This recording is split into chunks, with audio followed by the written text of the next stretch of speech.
প্রাচীন ভবিষ্যৎবাণীর রহস্যময় জগতে এমন এক অধ্যায় লুকিয়ে আছে যা মানুষের বোধগম্যতার সীমাকে চ্যালেঞ্জ জানায়। শত শত বছর ধরে মুসলিম পণ্ডিতদের মনে একই প্রশ্ন ঘুরপাক খেয়েছে, কেন আল্লাহ, যিনি সর্বশক্তিমান ও সর্বজ্ঞ, দাজ্জাল নামের মহাপ্রতারকের মোকাবেলার জন্য শেষ নবী মুহাম্মদ সাল্লাল্লাহু আলাইহি ওয়াসাল্লামকে নয় বরং ঈসা আলাইহিস সালামকে বেছে নিলেন? এই প্রশ্ন কেবল জ্ঞানের কৌতূহল নয়, এর মধ্যে এমন এক ঐশ্বরিক পরিকল্পনা গোপন আছে যা মানবতার বিশ্বাস, আশা ও সত্যের ধারণাকে নতুনভাবে আলোড়িত করে। কিয়ামতের ঠিক আগে যখন পৃথিবী দুর্নীতি ও অবিচারের ভারে নত হবে, তখন আবির্ভাব ঘটবে দাজ্জালের, একচোখা প্রতারকের, যে নিজেকে আল্লাহ বলে দাবি করবে। তার হাতে থাকবে এমন সব শক্তি যা শুকনো ভূমিতে বৃষ্টি ঝরাবে, অনুর্বর মাটিকে সবুজ করে তুলবে আর মানুষকে তার অলৌকিকতায় মুগ্ধ করে বিভ্রান্ত করবে। এত শক্তিশালী ফিতনা যা মানুষকে সত্য ও মিথ্যার মাঝখানে দ্বিধাগ্রস্ত করে ফেলবে। কিন্তু এই মুহূর্তে মোকাবেলার জন্য পাঠানো হবে না মুহাম্মদ সাল্লাল্লাহু আলাইহি ওয়াসাল্লামকে, যিনি শেষ রাসূল ও মানবতার শ্রেষ্ঠ পথপ্রদর্শক। আল্লাহর অসীম প্রজ্ঞায় দায়িত্ব অর্পিত হয়েছে ঈসা আলাইহিস সালামের উপর, যিনি আসমান থেকে নেমে এসে দাজ্জালকে ধ্বংস করবেন, মানবজাতিকে আবারও সত্যের পথে ফিরিয়ে আনবেন। হাদিসে বর্ণিত আছে, তিনি ন্যায়পরায়ণ শাসক হিসেবে আবির্ভূত হবেন, ক্রুশ ভাঙবেন, শূকর হত্যা করবেন এবং মিথ্যা বিশ্বাসের অবসান ঘটাবেন। তাহলে কেন এই নির্বাচন? কেন মুহাম্মদ সাল্লাল্লাহু আলাইহি ওয়াসাল্লাম নয় বরং ঈসা আলাইহিস সালাম? এই প্রশ্নই মানুষকে চিরকাল ভাবিয়েছে, আর এর ভেতরেই নিহিত আছে সেই ঐশ্বরিক প্রজ্ঞা যা আমাদেরকে বুঝিয়ে দেয় মানবতার ইতিহাসে আল্লাহর পরিকল্পনা কেবল রহস্যময়ী নয় বরং সর্বশ্রেষ্ঠ কৌশলগত সত্য। কেন ঈসা আলাইহিস সালামকে এই বিশাল কাজের জন্য বেছে নিয়েছেন তা বোঝার জন্য প্রথমেই আমাদের উপলব্ধি করতে হবে দাজ্জালের প্রতারণার প্রকৃতি এবং সে মানবজাতির সামনে কি ভয়াবহ চ্যালেঞ্জ উপস্থাপন করবে। দাজ্জাল কেবল একজন রাজনৈতিক নেতা বা ভণ্ড নবী হবে না, সে নিজেকে সরাসরি স্রষ্টা দাবি করবে। তার শক্তি সামরিক বাহিনী বা অস্ত্রে শস্ত্রে নয় বরং বিশ্বাস বিকৃত করা এবং সত্যকে বিকলাঙ্গ করে দেওয়ায় নিহিত থাকবে। তার প্রতারণার কেন্দ্রবিন্দুই হবে ঈসা আলাইহিস সালামের ব্যক্তিত্ব। শতাব্দীর পর শতাব্দী ধরে খ্রিস্টান সমাজ বিশ্বাস করে এসেছে যে যীশু খ্রিস্ট ঈশ্বরের পুত্র, ত্রিত্বের অংশ এবং মানবতার ত্রাণকর্তা, যিনি পাপমোচনের জন্য ক্রুশবিদ্ধ হয়েছিলেন। দাজ্জাল এই ভ্রান্ত ধারণার সুযোগ নেবে।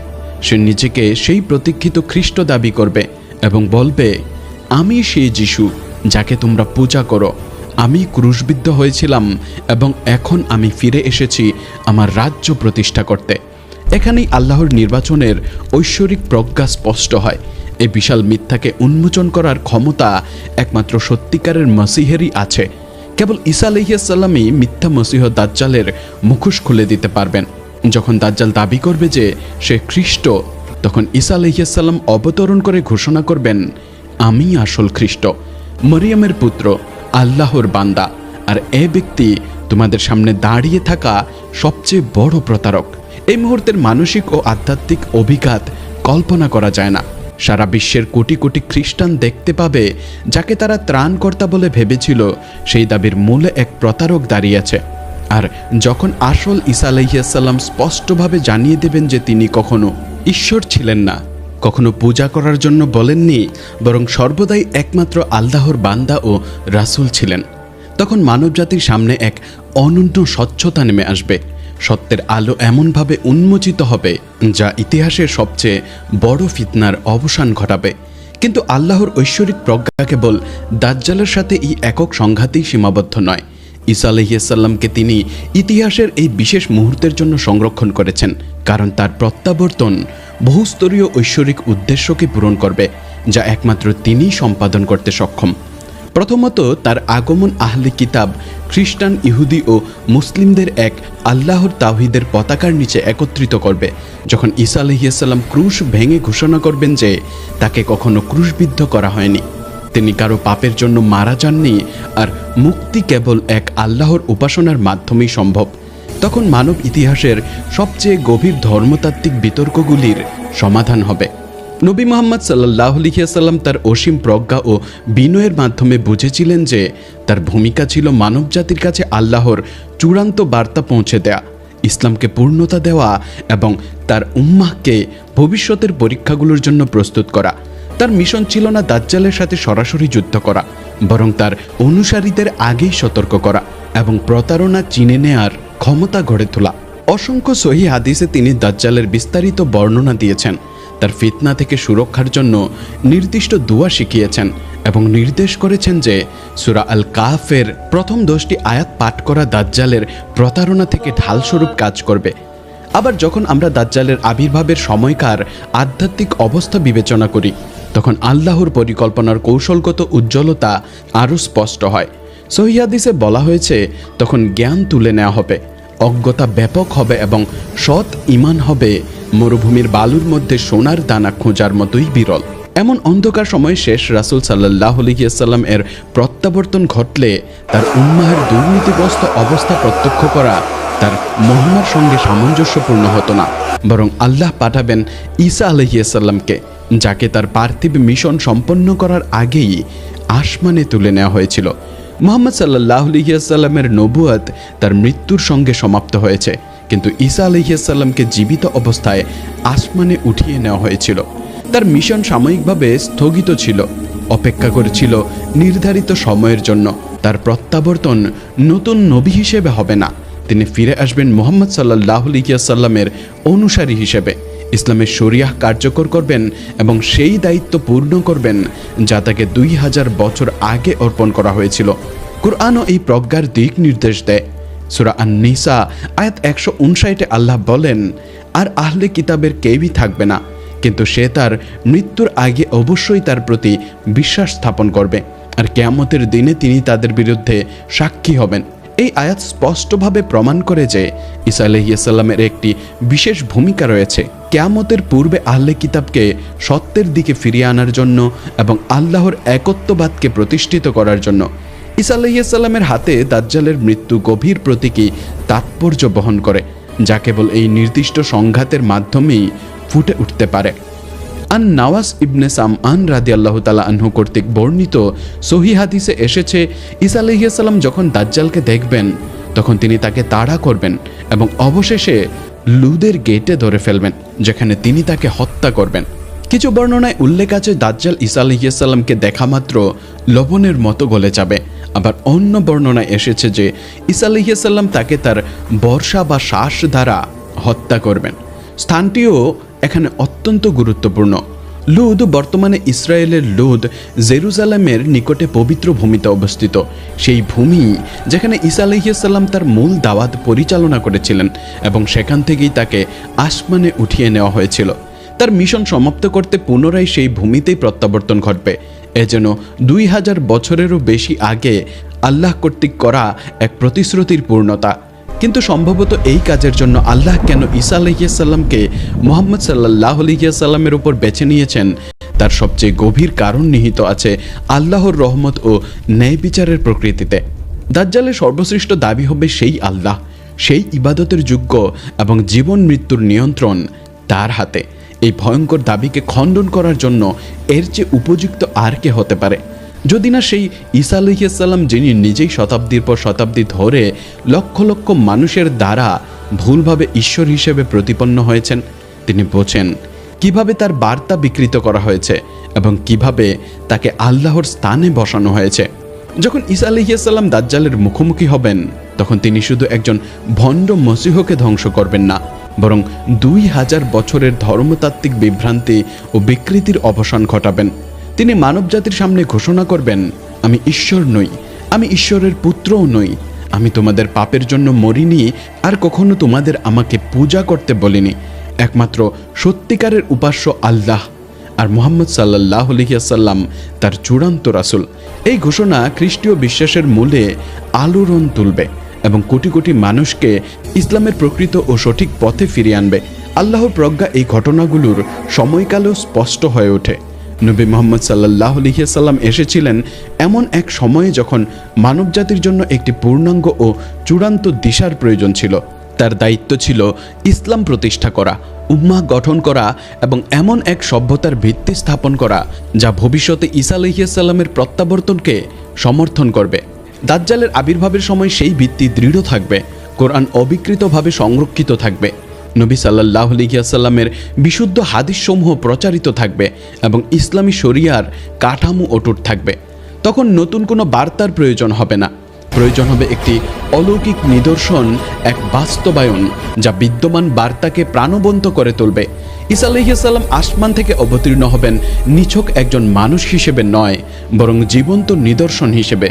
তার অবতরণ হবে বস্তুবাদ, নাস্তিকতা ও দাজ্জালের ভ্রান্ত মতাদর্শের বিরুদ্ধে এক অপ্রতিরোধ্য জবাব।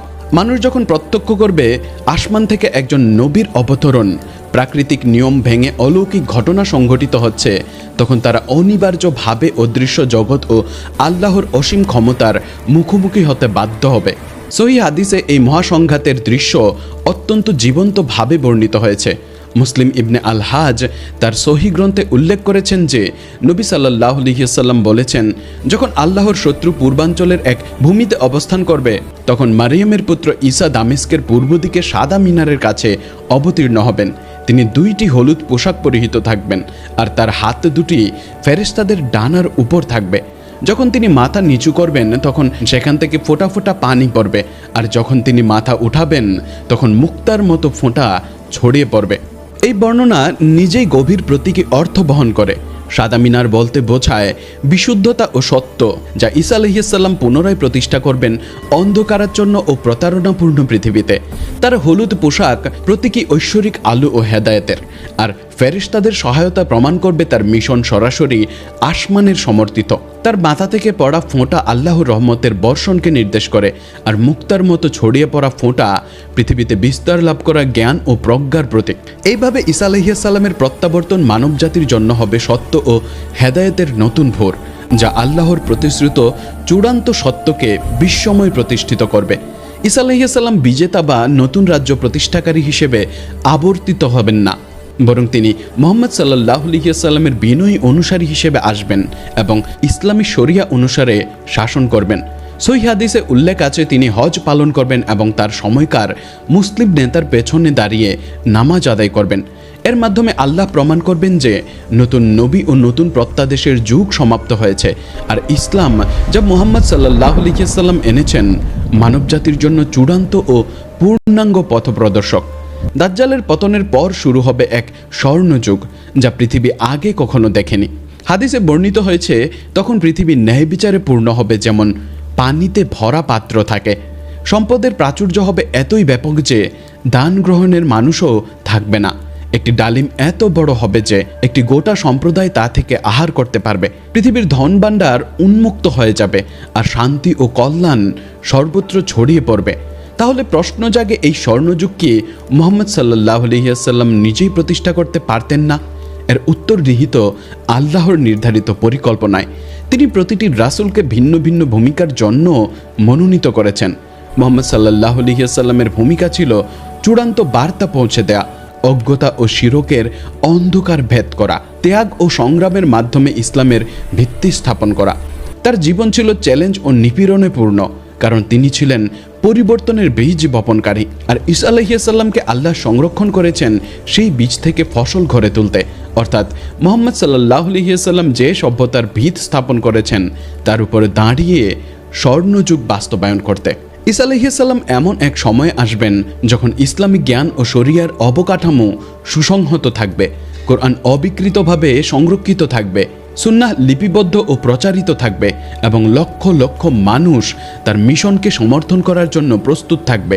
তার ভূমিকা হবে অলৌকিক শক্তির মাধ্যমে ঐশ্বরিক ন্যায়বিচার প্রতিষ্ঠা করা, মানবজাতিকে সত্যের পতাকার নিচে ঐক্যবদ্ধ করা এবং কিয়ামতের পূর্বে চূড়ান্ত সভ্যতার ভিত্তি সুদৃঢ় করা। ঈসা আলাইহিস সালামকে এই ভূমিকায় নির্বাচিত করা হলো আল্লাহর পক্ষ থেকে সমস্ত নবীর বার্তার এক ঐক্যের শক্তিশালী দৃষ্টান্ত। খ্রিস্টানদের মসীহ মুসলিম হিসেবে ফিরে এসে মুহাম্মদ সাল্লাল্লাহু আলাইহি ওয়াসাল্লামের আইন অনুসরণ করবেন। এটি প্রমাণ করে যে তাওরাত, ইনজিল ও কোরআন প্রতিদ্বন্দ্বী নয়, বরং একই ঐশ্বরিক গ্রন্থের ধারাবাহিক অধ্যায় যা ইসলামের চূড়ান্ত বার্তায় মিলিত হয়েছে। যখন ঈসা আলাইহিস সালাম ক্রুশ ভাঙবেন তখন তিনি শুধু একটি প্রতীক ধ্বংস করবেন না, বরং মানব ইতিহাসের সবচেয়ে বড় ধর্মতাত্ত্বিক ভ্রান্তি মুছে ফেলবেন। ক্রুশ সেই বিশ্বাসের প্রতীক যে আল্লাহ মানবজাতির পাপ ক্ষমা করতে নিজেকে উৎসর্গ করেছেন এবং মুক্তি কেবল তার রক্তের মাধ্যমেই সম্ভব। কিন্তু ঈসা আলাইহিস সালাম ক্রুশ ভেঙে ঘোষণা করবেন, আল্লাহর রহমত অসীম, তার ক্ষমতার জন্য কোনো মধ্যস্থতাকারীর প্রয়োজন নেই, যারা একমাত্র আল্লাহর ইবাদত করে এবং তার নির্দেশিত পথে চলে। একইভাবে হাদিসে উল্লেখিত শূকর হত্যাও গভীর প্রতীকী তাৎপর্য বহন করে। শূকর ইসলাম ও ঈসা আলাইহিস সালামের মূল শিক্ষায় নিষিদ্ধ। এটি আধ্যাত্মিক অপবিত্রতা, নৈতিক দুর্নীতি ও ঐশ্বরিক আইন থেকে বিচ্যুতির প্রতীক। দুর্নীতির এই প্রতীককে ধ্বংস করে ঈসা আলাইহিস সালাম ঘোষণা করবেন যে মন্দের সাথে আপোষের সময় শেষ হয়েছে, আর এখন মানবজাতি আল্লাহর শরিয়া অনুযায়ী বিশুদ্ধ ও ন্যায়ভিত্তিক জীবনযাপন করবে। আরেকটি গুরুত্বপূর্ণ পরিবর্তন হবে জিজিয়া বিলুপ্তকরণ। ইসলামী সমাজে অমুসলিমরা কর প্রদান করত ইসলামী শাসনের অধীনে তাদের ধর্মীয় স্বাধীনতা বজায় রাখার বিনিময়ে, কিন্তু ঈসা আলাইহিস সালামের শাসনকালে এটি আর প্রয়োজন হবে না, কারণ তখন পৃথিবীতে কোনো অমুসলিম অবশিষ্ট থাকবে না।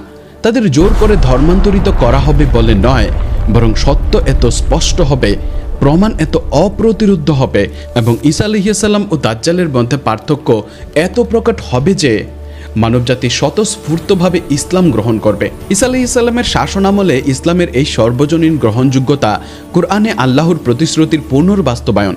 যেমন আল্লাহ বলেন, তিনি তার রাসূলকে হেদায়েত ও সত্য ধর্ম সহ পাঠিয়েছেন, যাতে তিনি তাকে সমস্ত ধর্মের উপর জয়ী করেন, যদিও মুশরিকরা তা অপছন্দ করে। সূরা আত-তাওবা আয়াত 33। এই প্রতিশ্রুতি বাস্তবায়িত হবে বিজয় বা জবরদস্তির মাধ্যমে নয়, বরং ঈসা আলাইহিস সালামের অলৌকিক মিশন এবং তার ঐশ্বরিক সমর্থনের মাধ্যমে সত্য ধর্মের শ্রেষ্ঠত্ব সুস্পষ্ট হয়ে উঠবে। ঈসা আলাইহিস সালামের শাসনের সময়কাল, যা বিভিন্ন হাদিসে 40 বছর হিসেবে উল্লেখ করা হয়েছে, এরও গভীর প্রতীকী অর্থ রয়েছে। 40 সংখ্যা কোরআন ও বাইবেলে বারবার এসেছে। নূহ আলাইহিস সালামের বন্যার আগে 40 দিনের পরীক্ষা, মুসা আলাইহিস সালাম এর সিনাই পর্বতে 40 দিন অতিবাহিত করা, নবী মুহাম্মদ সাল্লাল্লাহু আলাইহি ওয়াসাল্লামের 40 বছর বয়সে প্রথম ওহী প্রাপ্তি। সুতরাং ঈসা আলাইহিস সালামের 40 বছরের শাসন মানবজাতির জন্য হবে চূড়ান্ত পরীক্ষা, পৃথিবীর সর্বশেষ শুদ্ধি এবং মানব সভ্যতার পূর্ণ রূপান্তর। এই সময়ে বিশ্ব প্রত্যক্ষ করবে এক অভূতপূর্ব ন্যায় বিচার। অপরাধ বিলুপ্ত হয়ে যাবে, কারণ দারিদ্র্য, অজ্ঞতা ও অবিচার অপরাধের মূল কারণগুলো দূর হয়ে যাবে। আন্তর্জাতিক সংঘাত শেষ হয়ে যাবে, কারণ সমগ্র মানবজাতি একই ঐশ্বরিক আইনের অধীনে ঐক্যবদ্ধ হবে। পৃথিবীও সাড়া দেবে তার অধিবাসীদের ধার্মিকতার প্রতি, প্রাচুর্য ও কল্যাণ বর্ষণ করবে। তবুও এই স্বর্ণযুগও অবশেষে শেষ হবে। হাদিসে উল্লেখ আছে যে ঈসা আলাইহিস সালাম ইন্তেকাল করবেন এবং নবী মুহাম্মদ সাল্লাল্লাহু আলাইহি ওয়াসাল্লামের পাশে মদিনার মহান মসজিদে নববীতে দাফন হবেন। তার মৃত্যু হবে পৃথিবীতে নবীদের যুগের সমাপ্তি এবং মানব ইতিহাসের চূড়ান্ত অধ্যায়ের সূচনা, যা সরাসরি কিয়ামতের দিকে ধাবিত করবে। আল্লাহ কেন ঈসা আলাইহিস সালামকে এই ভূমিকায় বেছে নিয়েছেন তা আরও স্পষ্ট হয় যখন আমরা বিকল্পটি বিবেচনা করি। যদি নবী মুহাম্মদ সাল্লাল্লাহু আলাইহি ওয়াসাল্লাম দাজ্জালকে পরাজিত করতে পুনরায় ফিরে আসতেন, তবে এটি বোঝাতো যে তার মূল মিশন অসম্পূর্ণ ছিল এবং যে ইসলাম তিনি প্রতিষ্ঠা করেছিলেন তা মানবজাতিকে তার চূড়ান্ত পরীক্ষার মধ্য দিয়ে পথ দেখানোর জন্য যথেষ্ট নয়। এমন একটি ইঙ্গিত ইসলামের মৌলিক বিশ্বাসকে দুর্বল করত যে কোরআনই চূড়ান্ত প্রত্যাদেশ এবং মুহাম্মদ সাল্লাল্লাহু আলাইহি ওয়াসাল্লাম নবীদের শেষ সিলমোহর। ঈসা আলাইহিস সালামকে তার স্থগিত মিশন সম্পূর্ণ করতে প্রেরণ করা এবং সেই সময়ে তিনি মুহাম্মদ সাল্লাল্লাহু আলাইহি ওয়াসাল্লামের আইন মেনে চলবেন, এটি আল্লাহর পক্ষ থেকে ইসলামী বার্তার চূড়ান্ততা রক্ষা করারই নিদর্শন। একই সঙ্গে এটি মানবজাতিকে বিশ্বাসের চূড়ান্ত পরীক্ষায় টিকে থাকার জন্য ঐশ্বরিক হস্তক্ষেপও প্রদান করবে। এই বিন্যাস উভয় রাসূলকেই সম্মানিত করে। মুহাম্মদ সাল্লাল্লাহু আলাইহি ওয়াসাল্লামকে চূড়ান্ত আইনদাতা হিসেবে, যার শরিয়া এমনকি স্বর্ণযুগেও কার্যকর থাকবে, আর ঈসা আলাইহিস সালামকে সেই আইনের নির্বাহী হিসেবে, যিনি ঐশ্বরিক ক্ষমতা ও কর্তৃত্ব নিয়ে তা বাস্তবায়ন করবেন। ঈসা আলাইহিস সালাম ও দাজ্জালের সংঘাত ভবিষ্যৎবাণীমূলক ঐতিহ্যগুলোর চূড়ান্ত প্রমাণ হিসেবেও কাজ করবে। মুসলমানরা মুহাম্মদ সাল্লাল্লাহু আলাইহি ওয়াসাল্লামের সাক্ষ্যের ভিত্তিতেই ঈসা আলাইহিস সালামের প্রত্যাবর্তনে বিশ্বাস করে এসেছে। যখন ভবিষ্যৎবাণীগুলো হুবহু পূরণ হবে, যখন ঈসা দামেস্কের সাদা মিনারের কাছে অবতীর্ণ হবেন, যখন তিনি লুদের ফটকে দাজ্জালকে হত্যা করবেন এবং ইসলামী শরিয়াহ অনুসারে 40 বছর শাসন করবেন, তখন পুরো বিশ্ব মুহাম্মদ সাল্লাল্লাহু আলাইহি ওয়াসাল্লামের নবুয়াত ও তার বার্তার সত্যতা প্রত্যক্ষ করবে। এই বৈধতা হবে অত্যন্ত গুরুত্বপূর্ণ, কারণ দাজ্জালের সময়ে ধর্মীয় বিশ্বাস ও নবীদের কর্তৃত্বের উপর অভূতপূর্ব আক্রমণ আসবে। দাজ্জাল দাবি করবে যে পূর্ববর্তী সব ধর্ম ভ্রান্ত, সব নবী মিথ্যাবাদী এবং কেবল সেও একমাত্র সত্যের বাহক। ঈসা আলাইহিস সালামের প্রত্যাবর্তন এবং ভবিষ্যৎবাণীগুলোর নাটকীয়তা পূর্ণতাই হবে এক অকাট্য প্রমাণ। নবীরা সত্যি আল্লাহর পক্ষ থেকে প্রেরিত ছিলেন এবং তাদের শিক্ষা সত্য ছিল। দাজ্জালের মৃত্যুর পদ্ধতিও গভীর প্রতীকী তাৎপর্য বহন করে। কিছু বর্ণনায় উল্লেখ আছে ঈসা আলাইহিস সালামকে দেখলেই দাজ্জাল লবণের মতো গলে যাবে, যা প্রতীকী সত্যের সামনে মিথ্যার ভেঙে পড়ার মতো। মিথ্যার উপর নির্মিত প্রতারণা পুরো কাঠামো বাস্তবতার উপস্থিতি সহ্য করতে পারবে না। সত্য যখন ঈসা আলাইহিস সালামের রূপে আবির্ভূত হবে, প্রতারণার ভিত্তি তখনই ভেঙে যাবে। অন্য কিছু বর্ণনায় এসেছে ঈসা আলাইহিস সালাম দাজ্জালকে তার বর্ষা দিয়ে হত্যা করবেন, অথবা তার নিঃশ্বাস থেকেই দাজ্জালের মৃত্যু ঘটবে। এই বর্ণনাগুলো জোর দেয় যে চূড়ান্ত মন্দকে পরাজিত করার শক্তি মানুষের অস্ত্র বা বাহিনীর মাধ্যমে আসে না, বরং আসে ঐশ্বরিক কর্তৃত্ব ও আধ্যাত্মিক বিশুদ্ধতা থেকে। মানব ইতিহাসে সবচেয়ে বড় প্রতারককে ধ্বংস করতে আল্লাহর শক্তি ও অনুমোদন দ্বারা সমর্থিত ঈসা আলাইহিস সালামের শুধু উপস্থিতিই যথেষ্ট হবে। জেরুজালেমের কাছে লুদের গেইটে সংগঠিত এই চূড়ান্ত যুদ্ধ শেষ সময়কে পৃথিবীর সবচেয়ে পবিত্র ভূমির সাথে যুক্ত করে।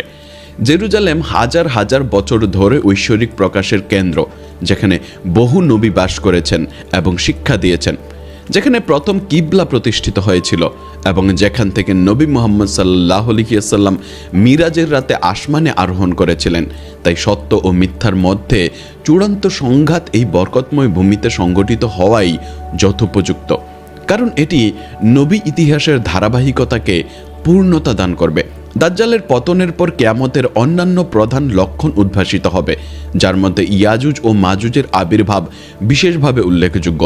কুরআন ও হাদিসে এই জাতিগুলোকে বিপুল জনসমষ্টি হিসেবে বর্ণনা করা হয়েছে, যারা পৃথিবী জুড়ে দুর্নীতি ছড়াবে। তাদের বন্দিদশা থেকে মুক্তি দেওয়া হবে এবং প্রাথমিকভাবে তাদের শক্তি অপ্রতিরোধ্য বলে মনে হবে, কিন্তু তাদের পতনও ঘটবে সামরিক শক্তির মাধ্যমে নয়, বরং সরাসরি ঐশ্বরিক হস্তক্ষেপের মাধ্যমে। আল্লাহ তাদের উপর একটি রোগ প্রেরণ করবেন, যা এক রাতের মধ্যেই তাদের সবাইকে ধ্বংস করে দেবে। এই ঘটনাগুলির ক্রম মানব ইতিহাসের শেষ অধ্যায় সম্পর্কে এক গুরুত্বপূর্ণ বাস্তবতা প্রকাশ করে। শেষ সময় চিহ্নিত হবে অলৌকিক হস্তক্ষেপ দ্বারা, প্রাকৃতিক, রাজনৈতিক বা সামরিক উন্নয়ন দ্বারা নয়। মানব প্রচেষ্টা একাই শেষ সময়ের ভয়াবহতা চ্যালেঞ্জ মোকাবেলায় যথেষ্ট হবে না। কেবল আল্লাহর ঐশ্বরিক শক্তি মানবজাতিকে এই সংকট থেকে মুক্ত করতে সক্ষম হবে। এই প্রজ্ঞাই বোঝায় কেন আল্লাহ ঈসা আলাইহিস সালামকে এই দায়িত্বের জন্য মনোনীত করেছেন। তিনি এমন এক নবী যাকে জীবিত অবস্থায় আসমানে তুলে নেওয়া হয়েছিল এবং অলৌকিক ক্ষমতা দিয়ে তাকে আবার ফিরিয়ে দেওয়া হবে। এটি প্রমাণ করে যে শেষ সময়ের সমস্যাগুলো মানবিক সমাধানের মাধ্যমে নয়, বরং আসমানি হস্তক্ষেপের মাধ্যমেই সমাধান হবে। এই ঘটনাগুলো মুসলিম উম্মাহের ভূমিকাও স্পষ্ট করে। মুহাম্মদ সাল্লাল্লাহু আলাইহি ওয়াসাল্লাম তার অনুসারীদের শেষ সময়ের জন্য প্রস্তুত করেছিলেন, কিন্তু নিজে পুনরায় ফিরে আসবেন না, কারণ তার দায়িত্ব ছিল পূর্ণাঙ্গ দিক নির্দেশনা ও উদাহরণ প্রদান করা, যাতে তার উম্মাহ পরবর্তী প্রজন্মে পরীক্ষাগুলো মোকাবেলা করতে সক্ষম হয়। শেষ সময়ের বিশ্বাসীদের ভূমিকা হবে দাজ্জালের প্রতারণা চিহ্নিত ও প্রতিরোধ করা এবং ঈসা আলাইহিস সালামের সাথে ঐশ্বরিক ন্যায় বিচার প্রতিষ্ঠায় অবদান রাখা। নবী সাল্লাল্লাহু আলাইহি সাল্লাম তার শিক্ষা ও জীবনচর্চার মাধ্যমে যে আধ্যাত্মিক প্রস্তুতি দিয়েছেন, তাই তাদেরকে এই মহাজাগতিক ঘটনাবলিতে গুরুত্বপূর্ণ ভূমিকা পালনে সক্ষম করবে। হাদিস সাহিত্যে দাজ্জালের আবির্ভাবের বিপরীতাচরণ ও মোকাবেলায় বিষয়বস্তু ও মোকাবেলার বিষয়ে বিস্তৃত নির্দেশনা রয়েছে। নবী সাল্লাল্লাহু আলাইহি ওয়াসাল্লাম নির্দিষ্ট দোয়া শিখিয়েছেন। কোরআনের কিছু আয়াত, বিশেষত সূরা আল কাহাফ মুখস্থ করার উপরে জোর দিয়ে বলেছেন এবং দাজ্জালের চেহারা ও প্রতারণার পদ্ধতি সম্পর্কে সতর্ক বার্তা দিয়েছেন। এই পূর্ণাঙ্গ প্রস্তুতি প্রমাণ করে যে মুহাম্মদ সাল্লাল্লাহু আলাইহি ওয়াসাল্লামের উদ্দেশ্য ছিল তার উম্মাহকে তাদের সম্মুখীন হবে এমন পরীক্ষার জন্য ক্ষমাশীল ও সচেতন করে গড়ে তোলা, তাদের ব্যক্তিগতভাবে বাঁচিয়ে রাখা নয়। ফিতরাতের ধারণা প্রতিটি মানুষের মধ্যে আল্লাহর প্রতীয়মান সত্যের প্রতি স্বাভাবিক ঝোঁক এই বর্ণনায় কেন্দ্রীয় ভূমিকা পালন করে। দাজ্জালের প্রধান যুদ্ধকৌশল হবে এই প্রাকৃতিক ঝোঁককে বিকৃত করা, মিথ্যাকে সত্য ও সত্যকে মিথ্যা হিসেবে উপস্থাপন করা। ঈসা আলাইহিস সালামের আবির্ভাব হবে সেই ফিতরাতকে পুনরুজ্জীবিত করার মহাসময়, মানুষের হৃদয়ে মৌলিক সত্যগুলি স্মরণ করিয়ে দেওয়ার এক অলৌকিক জাগরণ। এই পুনর্জাগরণ খ্রিস্টান ও ইহুদিদের হৃদয়ে বিশেষভাবে প্রভাব ফেলবে। তারা তাদের ধর্মগ্রন্থে পূর্বোক্ত ভবিষ্যৎবাণীর বাস্তব অবতরণ দেখবে। যিশু নিজে এসে ঘোষণা করবেন যে ত্রিতত্ত্ব ভুল ধারণা, তিনি ক্রুশবিদ্ধ হননি এবং মুক্তি আল্লাহর ইচ্ছায় আত্মসমর্পণের মধ্য দিয়েই প্রাপ্ত। ইহুদিরাও তাদের কাঙ্ক্ষিত মসীহকে প্রত্যক্ষ করে বুঝবে যে মুহাম্মদ সাল্লাল্লাহু আলাইহি ওয়াসাল্লামকে তাদের গ্রন্থসমূহে ভবিষ্যৎবাণী করা হয়েছিল এবং ইসলাম সেই ধারাবাহিক ঐশ্বরিক প্রকাশের পরিপূর্ণ রূপ। এই স্বীকৃতিগুলো রাতারাতি সামাজিক ও আধ্যাত্মিক রূপান্তরকে সুগভীরভাবে প্রভাবিত করবে। গির্জা মসজিদে রূপান্তরিত হবে, সিনাগগে নামাজের শুরু হবে। আধ্যাত্মিক বিভাজনগুলো বিলীন হয়ে গেলে মানব সমাজে ঐক্য কায়েম হবে, কিন্তু তা জোরপূর্বক হবে না, স্বতঃস্ফূর্ত আত্মদীক্ষায় হবে। হাদিসেরা যে অর্থনৈতিক ও সামাজিক পরিবর্তনগুলোর বর্ণনা দেয় সেগুলো আধুনিক কল্পনাতীত মনে হলেও তাদের অর্থমূল অনুভবযোগ্য। পৃথিবী এমনভাবে সমৃদ্ধি দেবে যে বস্তুগত লোভ তার প্রলোভনহীন হয়ে পড়বে। এই পরিবর্তনগুলো মূলত মূল্যবোধের পুনর্গঠনের দিককেই ইঙ্গিত করে। জায়গা পাবে আধ্যাত্মিক সম্পদ আর বস্তুগত প্রাচুর্য হবে সাধারণ ও অনুপ্রেরণাহীন। এমন ব্যাপক রূপান্তর স্বাভাবিক রাজনৈতিক বা অর্থনৈতিক প্রক্রিয়ায় সম্ভব ছিল না। এটির জন্য দরকার ছিল এক নাটকীয় অলৌকিক হস্তক্ষেপ। আকাশ থেকে একজন মানুষের রূপে অবতীর্ণ হয়, প্রাকৃতিক নিয়মকে অতিক্রম করে প্রদর্শিত অলৌকিক নৈপুণ্য ও ঐশ্বরিক ন্যায় বিচারের প্রদর্শনী হবে সেই পরিবর্তনের প্রধান কারণ। এই অভিজ্ঞতা পুরো বিশ্বকে বস্তুবাদী ব্যাখ্যার বাইরে নিয়ে যাবে এবং মানুষের দৃষ্টি সুস্পষ্টভাবে আল্লাহ প্রদত্ত সত্যের দিকে ফেরাবে। পরিশেষে হাদিস ও নবীর শিক্ষা মুসলিমদের নির্দেশ দেয় মানসিক, আধ্যাত্মিক ও সামাজিকভাবে সতর্ক ও প্রস্তুত থাকার জন্য, ফিতরাতকে জাগ্রত রাখার জন্য এবং ঈসা আলাইহিস সালাম এর সেই অলৌকিক পুনরাবির্ভাবকে স্বীকৃতি দিয়ে ঐশ্বরিক ন্যায় বিচার প্রতিষ্ঠায় অংশগ্রহণ করার জন্য।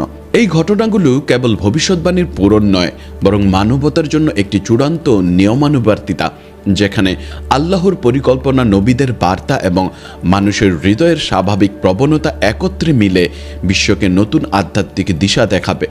ঈসা আলাইহিস সালামের শাসনের সময় শিক্ষা ব্যবস্থা সম্পূর্ণরূপে আধ্যাত্মিক বিকাশ ও ধার্মিক সমাজের জন্য প্রয়োজনীয় ব্যবহারিক দক্ষতার দিকে মনোযোগ দেবে। বর্তমান শিক্ষার মতো ধর্মীয় ও পার্থিব জ্ঞানের মধ্যে বিভাজন অথবা নৈতিক চরিত্রের পরিবর্তে বস্তুগত সাফল্যের উপর জোর দেওয়া এ সময় থাকবে না, বরং একটি সমন্বিত পদ্ধতি চালু হবে, যেখানে আল্লাহকে সকল জ্ঞান ও হেদায়েতের মূল উৎস হিসেবে স্বীকৃতি দেওয়া হবে। শিশুরা এমন পরিবেশে বেড়ে উঠবে যেখানে ঐশ্বরিক আইনি স্বাভাবিক, ন্যায় বিচার সার্বজনীন এবং দুর্নীতি ও নিপীড়নের কোনো সুযোগ থাকবে না। এই সময় আন্তর্জাতিক সম্পর্ক পুরোপুরি ভিন্ন রূপ নেবে। কোনো প্রতিদ্বন্দ্বী জাতি, রাষ্ট্র, বিরোধপূর্ণ মতাদর্শ বা সম্পদের জন্য প্রতিযোগিতা থাকবে না। পৃথিবী ঐক্যবদ্ধ হবে এবং মুহাম্মদ সাল্লাল্লাহু আলাইহি ওয়াসাল্লাম কর্তৃক প্রদত্ত ইসলামের আইন বাস্তবায়িত হবে। বিরোধগুলি রাজনৈতিক বা কূটনৈতিকভাবে নয়, বরং ঐশ্বরিক হেদায়েতের মাধ্যমে সমাধান হবে। আর প্রতিযোগিতার পরিবর্তে সহযোগিতা মানব মিথস্ক্রিয়ার প্রধান চালিকা শক্তি হবে। ঈসা আলাইহিস সালামের স্বর্ণযুগে পরিবেশ ও মানবতার ধার্মিকতা ও মহাজাগতিক সামঞ্জস্যের সঙ্গে গভীরভাবে যুক্ত হবে। হাদিসে বর্ণিত হয়েছে যে পৃথিবী তখন অভূতপূর্ব প্রাচুর্য উৎপাদন করবে। একটি মাত্র ডালিম একটি পুরো সম্প্রদায়কে খাদ্য হিসেবে দিতে সক্ষম হবে এবং শিকারী প্রাণীরাও শান্তিপূর্ণ ও নিরীহ হয়ে উঠবে। এটি ইসলামী শিক্ষার প্রতিফলন, যা বলে পৃথিবীর দুর্নীতি মানব দুর্নীতিরই ফল। যখন মানবতা আল্লাহর কাছে আত্মসমর্পণের প্রাকৃতিক অবস্থায় ফিরে আসে, তখন সৃষ্টির প্রতিটি অংশ প্রাচুর্য ও সামঞ্জস্যের সঙ্গে সাড়া দেয়। স্বাস্থ্যসেবা ব্যবস্থা আধ্যাত্মিক বিশুদ্ধতা ও ঐশ্বরিক বরকতের মাধ্যমে অধিকাংশ রোগ নির্মূল করবে।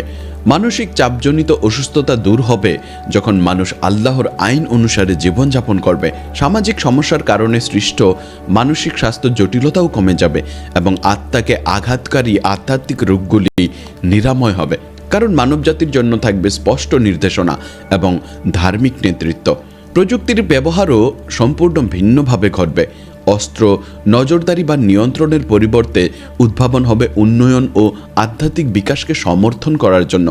প্রযুক্তি হবে মানুষের ক্ষমতাকে বাড়ানোর জন্য, সৃষ্টি ও স্রষ্টার সঙ্গে সংযোগ দৃঢ় করার একটি হাতিয়ার। মানুষের জন্য নয়, মানুষের বিপরীত নয়। শিল্প ও সাংস্কৃতিক প্রকাশও ঐশ্বরিক নির্দেশনার আলোকে বিকশিত হবে। সাহিত্য, সঙ্গীত ও চিত্রশিল্প আল্লাহর মহিমা উদযাপন করবে এবং মানুষের মর্যাদা তুলে ধরবে যারা আত্মসমর্পণে বসবাস করছে। আধুনিক বিনোদনের অপ্রয়োজনীয় ও অবমাননা করে রূপগুলো হারিয়ে যাবে এবং পরিবর্তে এমন শিল্পের জন্ম হবে যা আত্মাকে সমৃদ্ধ করে, ধার্মিকতাকে অনুপ্রাণিত করে, মানব সৃষ্টিশীলতা আল্লাহর কাছে অন্তরের কাছাকাছি পৌঁছানোর এক উচ্চতর উদ্দেশ্য পূরণ করবে। এই স্বর্ণযুগের ধীরে ধীরে সমাপ্তি ঈসা আলাইহিস সালামের মৃত্যু এবং বিচার দিবসের চূড়ান্ত আগমন স্মরণ করিয়ে দেয় যে এমনকি সবচেয়ে নিখুঁত জাগতিক অবস্থাও অস্থায়ী। হাদিসে বর্ণিত হয়েছে, ঈসা আলাইহিস সালামের মৃত্যুর পর বিশ্ব ধীরে ধীরে দুর্নীতি ও অজ্ঞতার দিকে ফিরে যাবে, যা কিয়ামতের চূড়ান্ত লক্ষণগুলোর জন্য মঞ্চ প্রস্তুত করবে। তবে এই পতন আল্লাহর হেদায়েত প্রদানের ব্যর্থতা নয়, এটি মানবজাতির পরীক্ষার সমাপ্তি এবং আল্লাহর প্রতিশ্রুতির পূর্ণতা নির্দেশ করে যে এই পৃথিবী অস্থায়ী আর পরকালই চিরন্তন। ঈসা আলাইহিস সালামের ন্যায় বিচার ও শান্তির শাসনের পরবর্তী বিশৃঙ্খলা মানবজাতিকে আনুগত্য ও বিদ্রোহ, সত্য ও মিথ্যার মধ্যে চূড়ান্ত পছন্দের স্মারক হিসেবে কাজ করবে। ঈসা আলাইহিস সালামের মৃত্যু এবং নবী মুহাম্মদ সাল্লাল্লাহু আলাইহি ওয়াসাল্লামের পাশে মদিনার পবিত্র মসজিদে নববীতে তার দাফন মানবজাতির কাছে নবীদের মিশনের সমাপ্তির প্রতীক হয়ে দাঁড়াবে। আল্লাহর পরিকল্পনায় নির্ধারিত ভূমিকা পালন করে হেদায়েতের ঐক্যের নিদর্শন হিসেবে পাশাপাশি বিশ্রাম নেবেন। তাদের মৃত্যুর সময়কার সান্নিধ্য ভবিষ্যৎ প্রজন্মকে স্মরণ করিয়ে দেয় যে সমস্ত নবী একই রবের সেবা করেছেন, একই মৌলিক বার্তা পৌঁছে দিয়েছেন এবং মানবজাতিকে মুক্তির দিকে পরিচালিত করার এক চূড়ান্ত লক্ষ্য অনুসরণ করেছেন। মদিনা, যেখানে ইসলাম প্রতিষ্ঠিত হয়েছিল, কেবল প্রাথমিক ইসলামী রাষ্ট্রের রাজনৈতিক রাজধানী নয়, বরং আধ্যাত্মিক কেন্দ্র যেখানে ঐশ্বরিক হেদায়েত সমগ্র বিশ্বে ছড়িয়ে পড়েছিল। নবীদের কবর দর্শন ও স্মরণের স্থান হিসেবে সংরক্ষণ ভবিষ্যৎ প্রজন্মকে নবীদের ঐতিহ্যের সঙ্গে